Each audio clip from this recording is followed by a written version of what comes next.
Boa noite, começa agora o Repórter Brasil. E estes são os destaques de hoje. O governo destina 2 bilhões de reais para a produção de vacinas contra a Covid-19. O recurso vai permitir a compra de 100 milhões de doses. E mais. Uma cidade no interior de São Paulo mostra como é importante estar unido na luta contra o coronavírus. O impasse da educação. A Justiça do Rio diz que nem as escolas particulares podem reabrir. E o Ministério Público contesta a volta às aulas no Distrito Federal. E há 75 anos, a explosão da bomba de Hiroshima marcava o fim da Segunda Guerra Mundial e o início da primeira tragédia atômica da humanidade.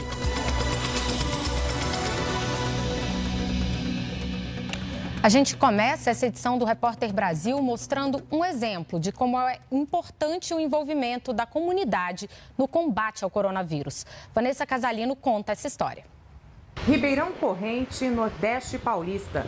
A cidade é pequena, tem pouco mais de 4.700 habitantes. Fica a 400 quilômetros da capital paulista, na região de Franca, que está na fase vermelha, a mais restritiva da quarentena. 85% dos leitos de UTI estão ocupados, o maior índice do estado. O secretário municipal de saúde explica que campanhas de conscientização foram feitas junto aos moradores, além do reforço na higienização da cidade.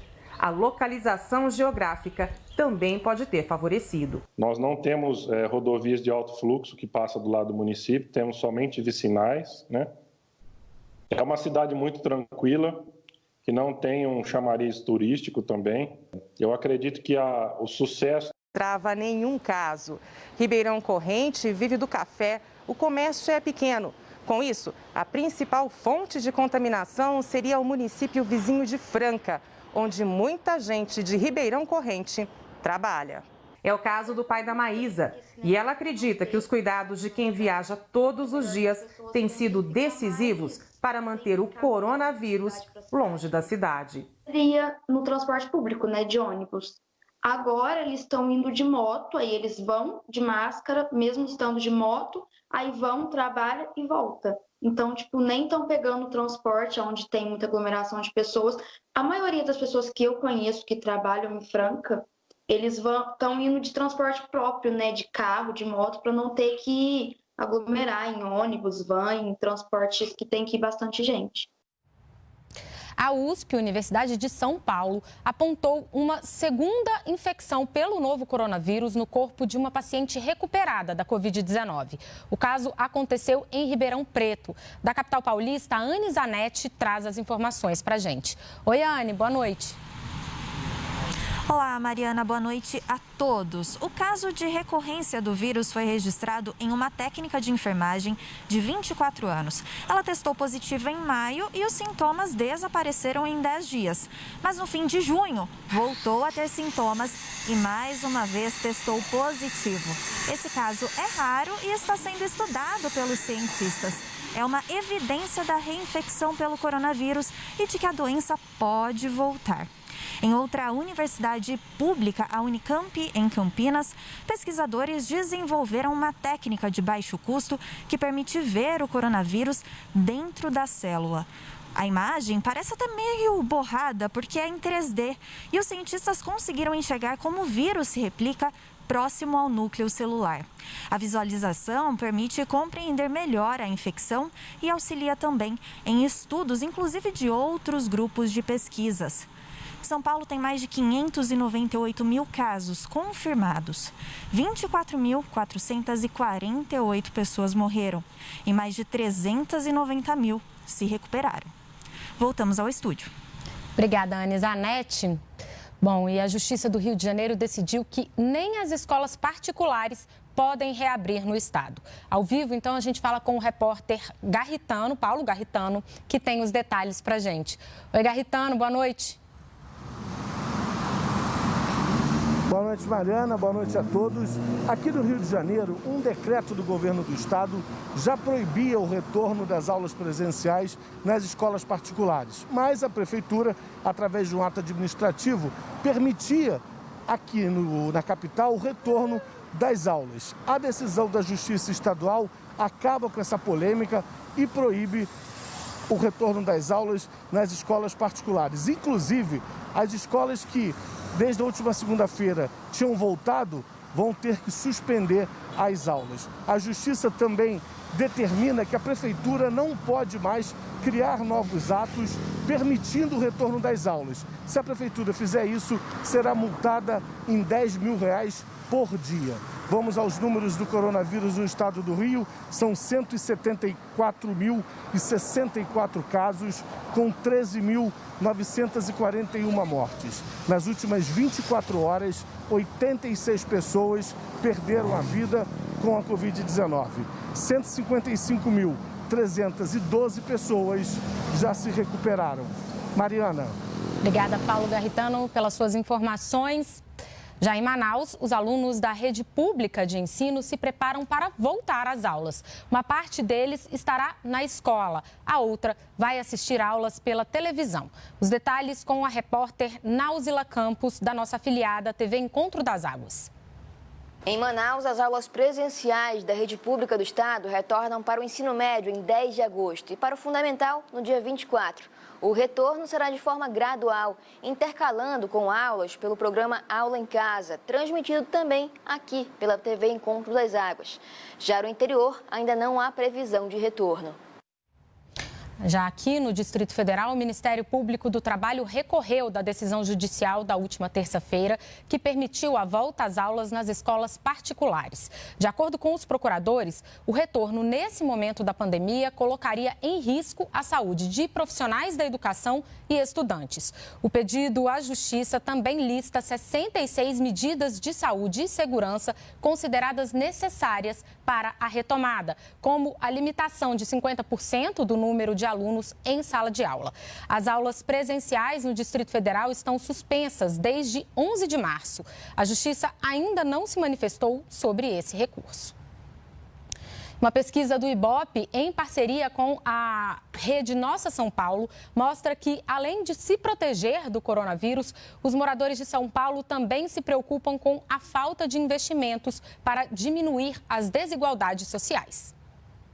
Com a pandemia, Guilherme passou a manter contato com amigos e familiares de forma virtual. É de fato uma mudança assim que eu nunca esperei ter na minha vida, essa mudança de comportamento devido à pandemia do Covid. Se a pandemia e o isolamento social se estenderem, não conviver com familiares e amigos é a maior preocupação dos paulistanos.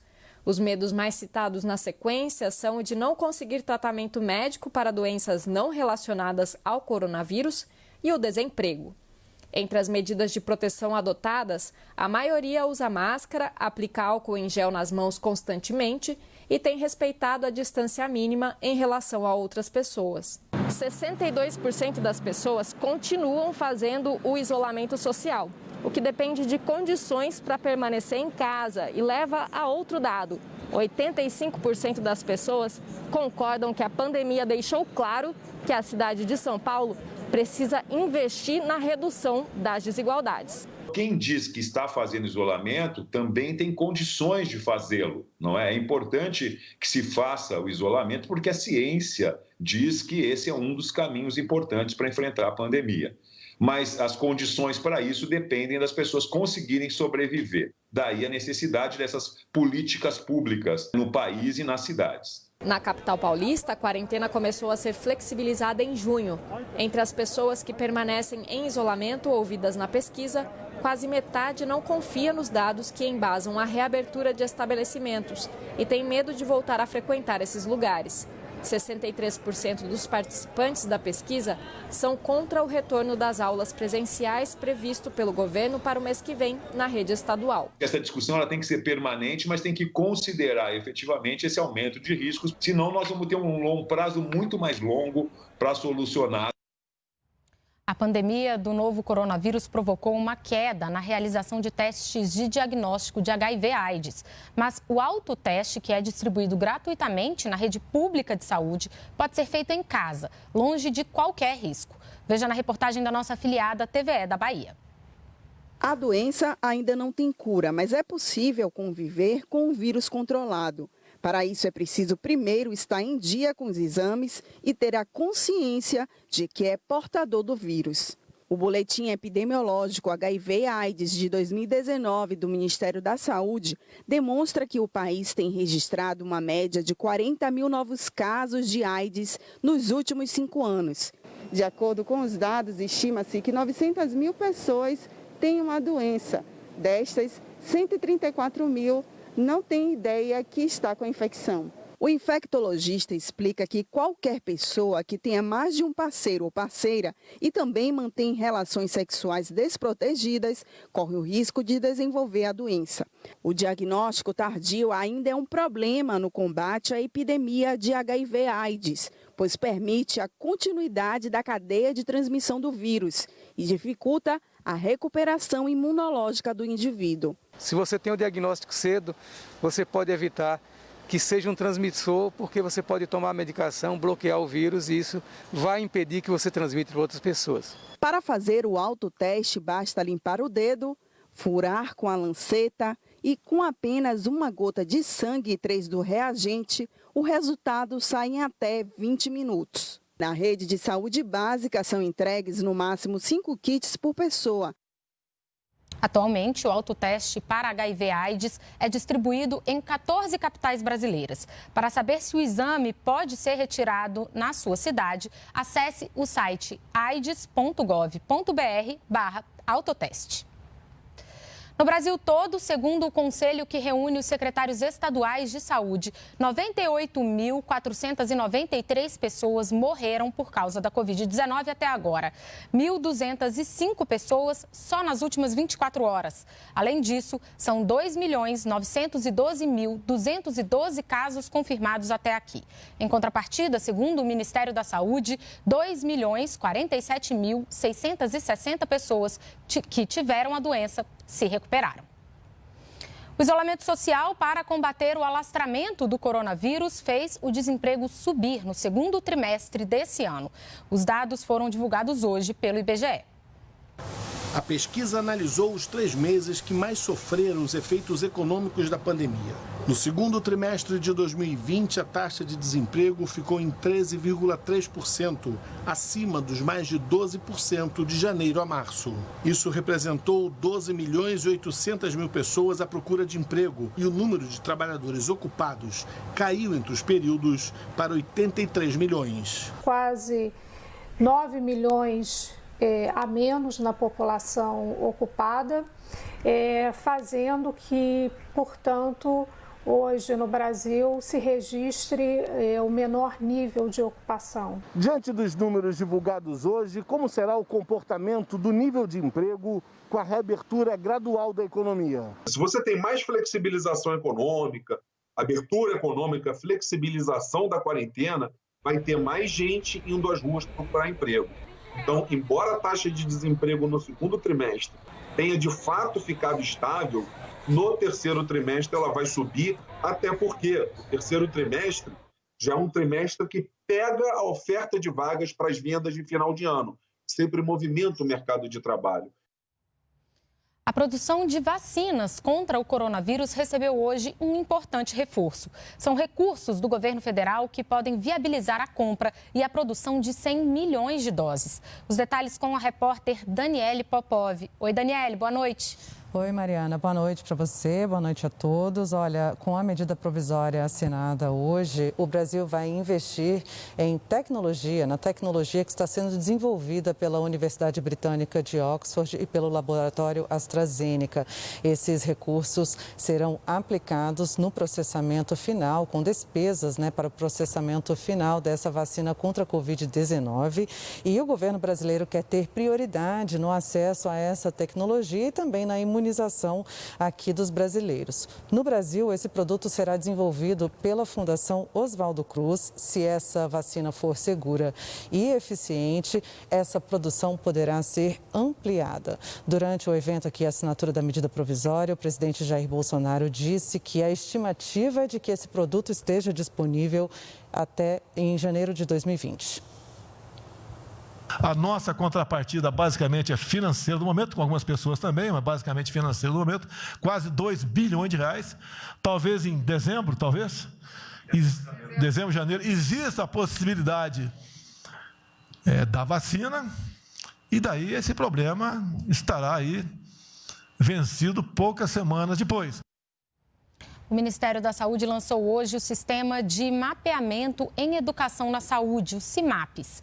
O objetivo é melhorar a formação dos profissionais que atuam no SUS em todo o Brasil. A ferramenta é inédita no Brasil e vai permitir o uso de informações sobre educação em saúde no país para melhorar a formação de profissionais da área. O sistema vai ser interligado a 5 bancos de dados. A partir dele, será possível checar as necessidades de formação e qualificação daqueles que atuam no SUS em todas as regiões do país. O projeto tem como referência o relatório Flexner, que no começo do século XX levou a uma reforma da educação médica nos Estados Unidos e Canadá. Os dados do CIMAPES vão permitir a melhoria dos cursos técnicos e de graduação em saúde, especialmente na formação de quem atua nos serviços públicos. E com uma melhor qualificação dos trabalhadores, os atendimentos ofertados à população poderão ter mais qualidade.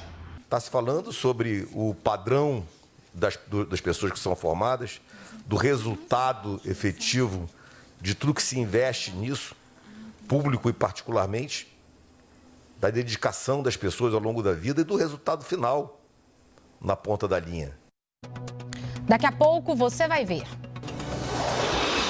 A Operação Lava Jato prende Alexandre Baldi, ex-ministro das Cidades e atual secretário de Transportes de São Paulo.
O secretário de Transportes Metropolitanos de São Paulo, Alexandre Baldi, foi preso hoje pela Polícia Federal.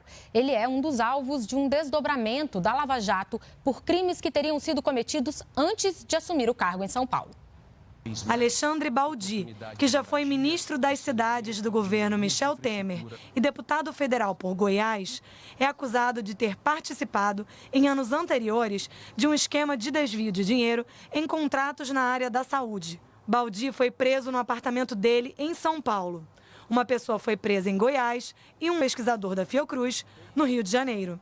Os agentes apreenderam ainda R$90 mil em dinheiro no imóvel de Baldi, em Brasília.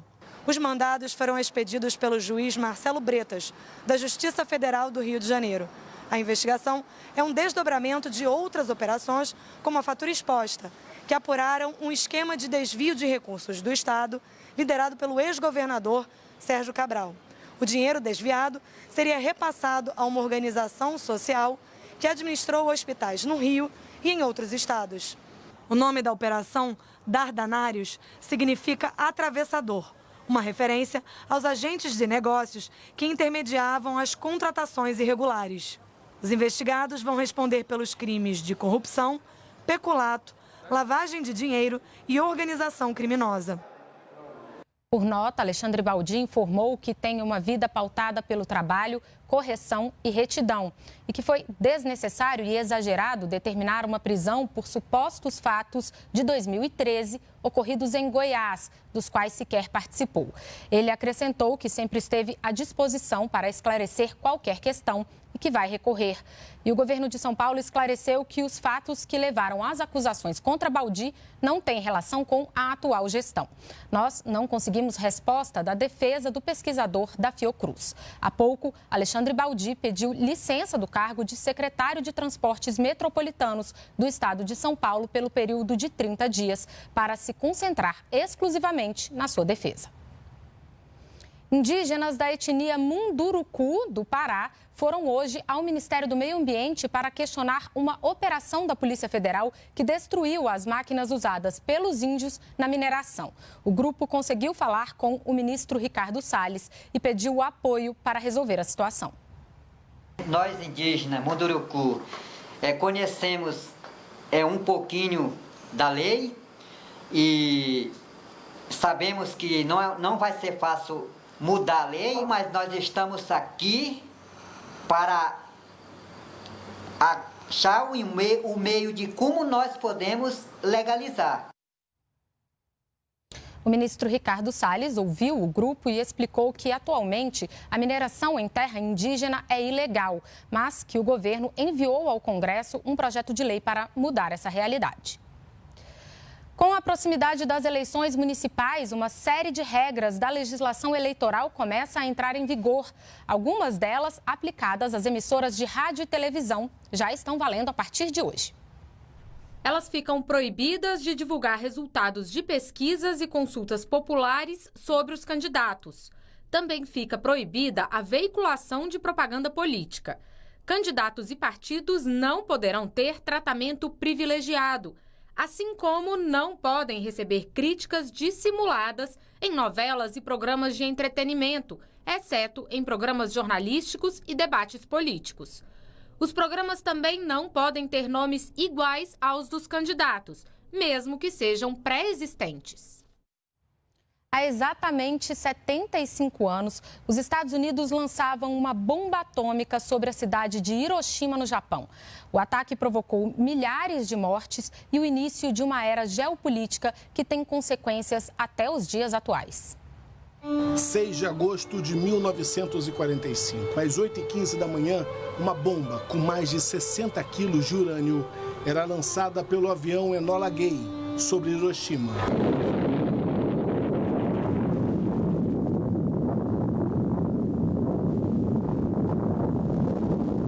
Em menos de um segundo, 70 mil pessoas estavam mortas, quase um terço da população local. Imagens que horrorizaram o mundo. O número de mortes dobraria em alguns meses por causa dos efeitos da radiação. 3 dias depois, outra bomba seria lançada em Nagasaki, com efeitos mortais semelhantes à anterior. Durante quase um mês, o Japão também seria alvo de uma ofensiva soviética e se renderia no início de setembro. A Segunda Guerra Mundial chegava ao fim. Which specifies the unconditional surrender of Japan.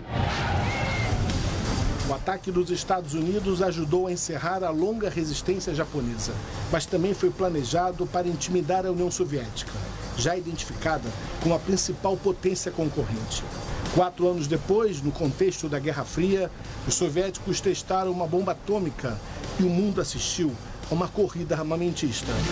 Hoje, pelo menos outros 5 países têm ogivas nucleares: China, França, Reino Unido, Paquistão e Índia. Especialistas incluem Israel na lista, mas o país adota uma política de não confirmar nem negar a informação. A Coreia do Norte afirma ter o armamento, mas ainda não apresentou provas suficientes. Outros 33 países possuem tecnologia nuclear ou permissão para que ela seja desenvolvida. Organizações internacionais lutam para que todos os governos cumpram um tratado de não proliferação nuclear, criado na década de 60. Mas no século XXI, a bomba atômica ainda é vista como recurso militar e geopolítico estratégico. Depois de Hiroshima e Nagasaki, não houve mais uso da bomba em conflitos. E não seria exagero dizer que é melhor para o futuro do planeta que ela nunca mais seja usada. Na mais otimista das perspectivas, uma guerra com as quase 14 mil ogivas disponíveis poderia matar centenas de milhões de pessoas. Na mais pessimista, causar a extinção da humanidade. Até o próximo domingo, o público pode conferir a 20ª edição do Festival de Inverno de Petrópolis e Friburgo. Este ano, em virtude da pandemia do coronavírus, o evento será 100% virtual. A programação tem mais de 80 atrações, entre ações educativas, música clássica e popular.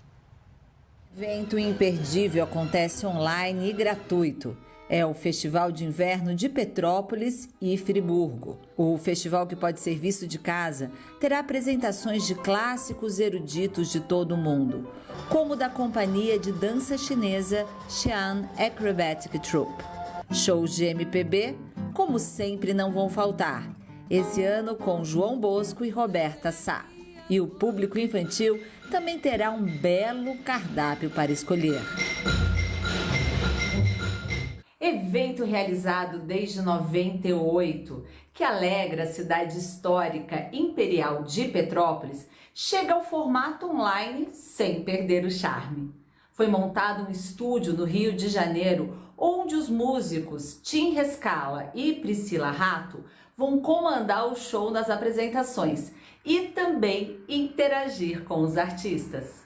Vão ser vários espetáculos, tanto de música clássica quanto de música popular, ópera, dança, enfim, um cardápio muito bem produzido, muito bem selecionado, de arte de muita qualidade. Então, não deixe de estar conosco. Mais de 80 atrações acontecem em faixas de programação. Todo o festival ficará disponível no website do evento até o Dia dos Pais, 9 de agosto. Imperdível. Brasil, meu Brasil brasileiro, meu... Eventos que ajudam a manter o acesso à arte nesses dias tão difíceis, né? O festival vai até o dia 9 de agosto e é gratuito. A gente lembra que, para conferir as atrações, basta acessar o site delarte.com.br/festival. O Repórter Brasil de hoje termina aqui. Você fica agora com o programa TV Brasil Esporte. Obrigada pela companhia, boa noite, até amanhã.